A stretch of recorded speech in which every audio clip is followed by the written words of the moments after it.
गौतम बुद्ध की एक प्रचलित कथा के अनुसार एक दिन सुबह सुबह सभी शिष्य बुद्ध के प्रवचन सुनने के लिए एक साथ बैठे हुए थे। कुछ देर बाद बुद्ध अपने साथ एक रस्सी लेकर आए। तथागत के हाथ में रस्सी देखकर सभी शिष्यों को हैरानी हुई।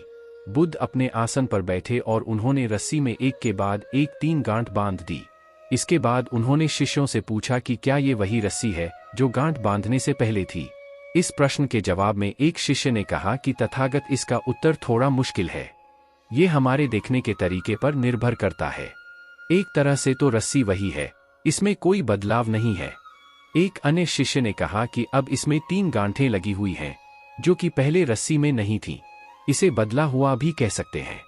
कुछ शिष्यों ने कहा कि वास्तव में मूल रूप से रस्सी वही है, लेकिन बदली हुई दिख है, लेकिन इसका मूल स्वरूप बदला नहीं है।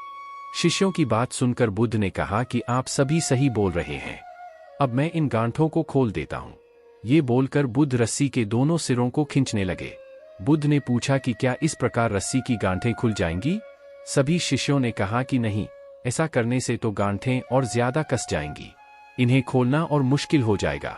बुद्ध ने कहा कि ठीक है, अब एक अंतिम प्रश्न, इन गांठों को खोलने के लिए हमें क्या करना होगा? शिष्यों ने कहा कि हमें इन गांठों को ध्यान से देखना होगा, जिससे हम जान सकें कि इन्हें कैसे लगाया गया है। इसके बाद हम गांठें आसानी से खोल सकते हैं। बुद्ध इस जवाब से संतुष्ट हो गए और उन्होंने कहा कि ये सही बात है। हम परेशानियों में फंसे रहते हैं और बिना कारण जाने ही उनका हल खोजने लगते हैं, जबकि हमें पहले समस्याओं के मूल को समझना चाहिए। जब समस्याओं की वजह समझ आ जाएगी तो उन्हें सुलझाना बहुत ही आसान हो सकता है।